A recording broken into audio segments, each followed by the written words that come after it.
Welcome to the final level of Doom Eternal, Final Sin, where we're going to eventually be taking on that big beefy boy we saw earlier in the last level. Ah, you get it, Final Sin, because, it's the opposite of the original sin. Ah, get it. It's like, Biblical and stuff. yeah. Like, Oh! are we actually, in an office building or something right now? Yeah, we're back Yeah. on Earth. We're back on Earth. That's We're actually a pretty cool place to end the game. Back when Mass Effect wait. What the fuck? It said I already got the life, but I clearly didn't. What the fuck? Back when Mass Effect 3 did this, I thought it was really cool for the finale of the game, where you spent like the entire series out in space fighting alien mercenaries or security mechs or Geth or whatever the hell, and then just the final level in the game, which the entire third game is built off of, is a battlefield on Earth. And now it's time for my least favorite battle arena in the game. This one? Yeah. What Whoa. makes this one so bad? It's an extremely long gauntlet of just increasingly more annoying heavy guys to fight. That's basically this entire level.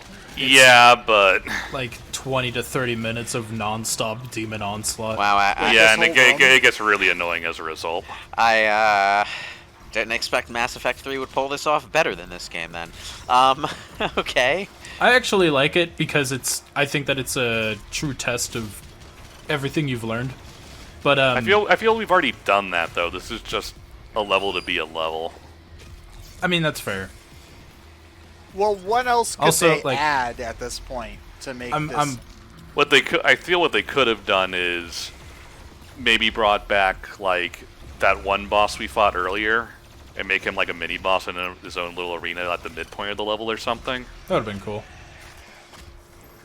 So, yeah, because we haven't really done much level in this level. Well, I mean, we're only 2 minutes in. Great. I feel like It- this level specifically kind of shows how what this game is trying to go for doesn't really translate to the dexterity that a console controller provides.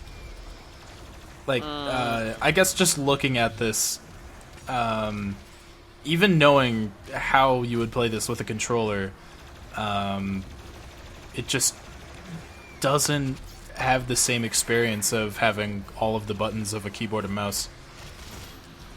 I mean, I'm not trying to preach some like keyboard or PC master race shit. I get what you're Like saying, I feel like but at the same time, yeah. I mean, I feel like the thing I think that you gain most with a PC in a PC mouse keyboard setup is precision and speed. I guess is the big thing. Like, and The I other feel like, the other thing for me is having all of the or a button to equip all of or any of the weapons that you have with a single you button see, press. that's something I'll never be able to empathize with. This is getting off of Doom for a second, but like, I see so many people trying to play Final Fantasy VII Remake as a completely real-time action game with no pauses whatsoever, even though the combat system was clearly designed for you to be pausing constantly so that you could issue commands to everyone all at once, and to be constantly switching from party member to party member so that you can do the manual things that every party member brings to the table. I feel like a lot of that feeling that we need to have every button at our fingertips so that we can equip weapons instantly without pausing is just comes from the preference, entirely the preference that everything needs to be non-stop. I don't necessarily think that's That is fair. as mechanically important as it is subjectively important, though.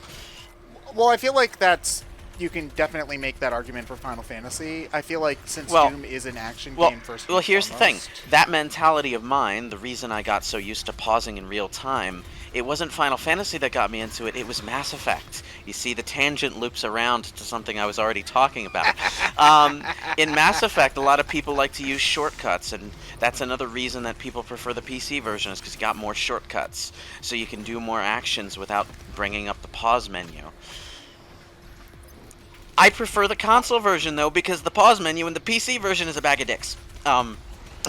Because Yeah. the pause menu in the console version it brings up this pause wheel with all of your powers right there, and you can rotate the wheel around to target enemies and select the power and fire them off. In the PC version, it's like it doesn't want to let you do that. You kind of have to pause the game, and the camera's facing wherever it's facing, and it's kind of stuck there. So when it comes to Doom, and having not played the game, I could be wrong, but again, so the big things you get from playing this on a mouse and keyboard are precision, Yes. because you can be very precise in where you're pointing at stuff. 2, speed, which I think is probably the most important thing you lose, because you have much more control over how fast you move left and right, versus that's a lot harder to do on an analog stick. And then you have the convenience of having all of the different buttons, so that you can just press F and then you're on shotgun. You know or what? Whatever. That's another thing that I'm going to disagree with, that keyboards give you more control over speed. Do they? Really?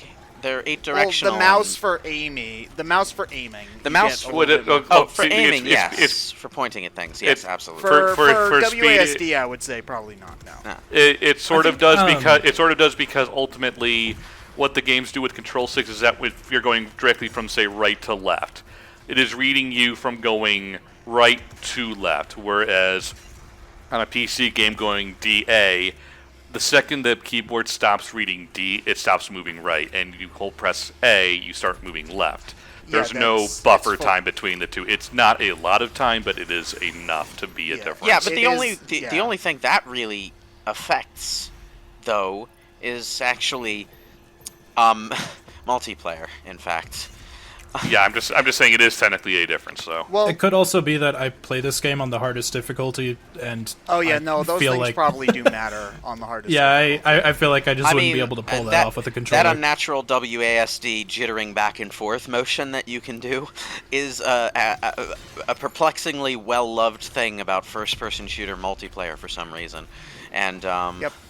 Oh, if you're referring to like Counter-Strike, that's actually because if you halt your momentum by suddenly tapping A and D or W and S, every time you stop to change direction, it resets your accuracy to like pixel perfect. It's one of you know that what I hate feels that kind more of shit. like a thing that wasn't intended as part of the design, and people want to say Oh, like it's a good 100%. thing, like wave dashing yeah, or did- something.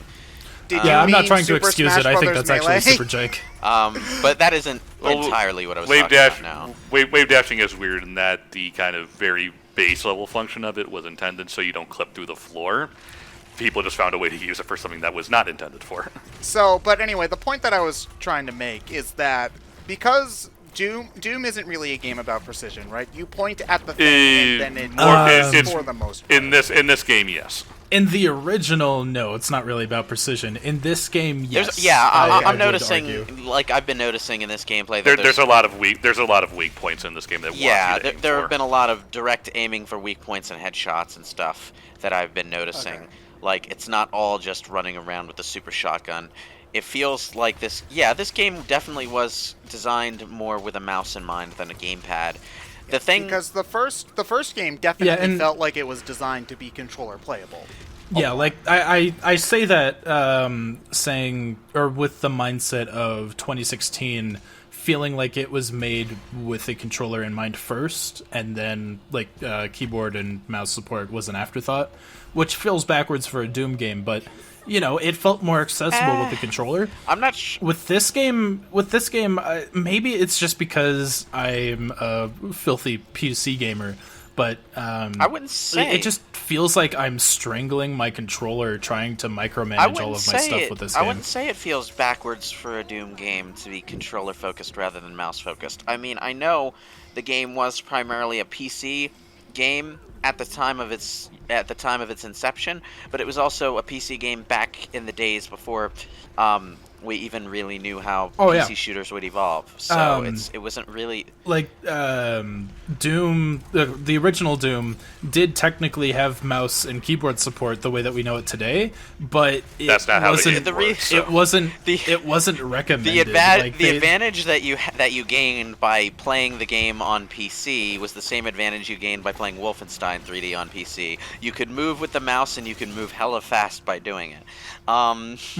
So the game technically slowed down when you played it with a PC. When you played it with a gamepad, rather. Yeah. And that was a weird quirk of the time, but Wait, in Doom on PC, you move with the mouse? Yeah. yeah, you That's roll. weird. yeah, That's so- weird. Roll the mouse forward, and you'll zip forward, and you'll. That's weird. That's so weird. It's oh my also God. how Yeah, Wolfenstein you could, 3D played. So You could either play it with just the keyboard or just the mouse. You could use both.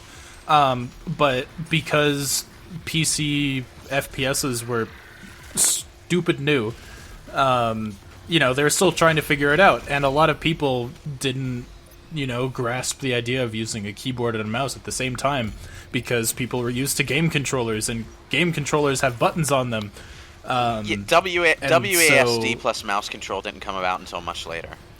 This was also Yeah. during the DOS and 3.1 days where a lot of computers still used command prompts for everything, so you didn't necessarily even need a mouse back then. Yeah, a lot of like, mouse. A lot not of everyone had a computers mouse didn't back then. have Mice. Like even if you had Windows, a lot of computers didn't have. That's why 95 came with solitaire, because they wanted to teach people how to use the They mouse wanted better. to promote the mouse. Yeah. Because in solitaire you had to click and drag and drop and all that stuff, which is what you would use for files. That's kind of hilarious. That is, yeah, it's pretty funny. It's like Wii Um, Sports for the Wii Remote. I mean, yeah, basically that's what it was. Oh man. Okay. But even when the first Quake came out, which was when like keyboard and mouse controls were starting to become a bit more mainstream, arguably, the game wasn't like it's not on by default because they thought it would scare off. Yeah. Well, like new wasn't players. WSD control originally a custom control scheme that someone made that just sort of caught on in the I community? believe so. Yeah, it caught on in the community and became kind of the standard. Because you would have the mouse in one hand, but you would use the arrow keys by default. Yeah, like I have a quote unquote gamer laptop, and WAS and D are different have colors, a yeah. have a red like outline around the keyboard keys. Yeah. My WASD keys are just different colors entirely. Yeah. it's I used to have a keyboard Some like that. keyboards come with like a different little raised nub on those keys, so that you can always find your way back to those keys by feel and stuff like that. yeah. And of course, you know what? I'm gonna play ESDF. I mean- just to make everybody upset. I mean, I know. Well, that would be just as valid, really. But the reason that they picked those 4 keys in particular is because they're on the home row, but they're also right next to caps lock and shift and control and other keys that you might need for like crouching or whatever the hell. Yeah. And you can also tell that person was right-handed, because if they weren't, it would probably be like L semicolon parentheses and P. That's fair. I didn't consider left-handed gamers. Well, yeah. I forgot Most those people don't existed. consider left-handers well, at all. yeah, a lot of the gaming mouse, for example, is that I have right here is definitely designed with right-handers in mind, Yeah. because it's got these buttons underneath my right thumb. Have you ever And then, noticed that like mine whenever has you go like to this swipe little your credit- rest for your ring finger on it? That whenever wouldn't you work go to if you're swipe your left-handed. credit card at a store, it's on the right side because they expect you to use your right hand and all that shit. Well, I feel so bad for left-handed That's people one of because the- their Poor world kid, must suck. poor Well, left-handed I mean, kid that's one of the players. reasons I'm kind of glad that we're in that weird transitional period where we need to stick our cards in to read little chips inside, because that's always at the bottom. Doesn't matter what hand you use. Yeah, pretty much. Yeah. Oh, I don't know if it's even possible to play Kid Icarus if you're a left-handed player. Like I don't know. There is an option to switch it so the face buttons work on the D-pad, Oh, gross. but yeah. Well, I Yeah. mean, there are a surprising number of handheld games that will and even console games that will do that, where you have the option to switch the function of the face buttons to the D-pad and vice versa, because it works. There are 4 buttons on each side. The controller can be Metroid mirrored. Prime Hunters let you do that, if I remember correctly. I'm just thinking like a lot of games on DS, like, for example, Etrian Odyssey, where you're supposed to be mapping out the dungeon while you're walking around. That's probably a pain in the ass to play if you're a left-handed player, because if you want to play it comfortably, you move a couple spaces on the D-pad, you stop, you pull out the stylus, and then you use your left hand to draw a few things, and then you put the stylus down and pick the system back up with your left hand and start. Oh god, man. What the fuck? Yeah, I know. Poor lefties. I feel so bad. Comment down below if why did the screen just have vampires? Because There's a dog. Wait, so they don't animate the dog biting you? There's just teeth that thing. appear? It's well, it's a spirit dog it's thing. meant to tell you whether a dog is biting you, even if the dog is biting you from behind. Yeah, because you're in first person. You know, they have to give you visual and audio indicators for all the shit you can't see. Man, I can't wait for VR gaming where you can actually feel dog teeth bite into your calf. As you're attacked by Oh zombie yeah, dogs get ready from for behind. Resident Evil 9, the So, town square. There's an interview with John Carmack, who used to work on Doom games, and then he worked on VR for a while. Like, the reason we have modern VR is because of Carmack.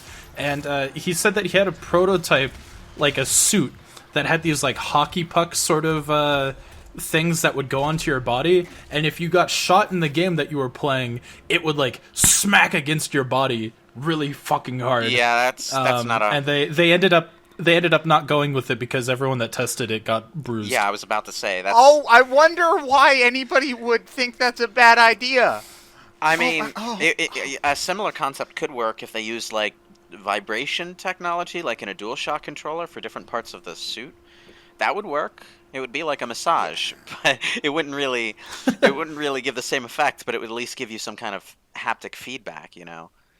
That feel when you turn on Doom and then put all of the sensors on your shoulders and neck so you can get a massage.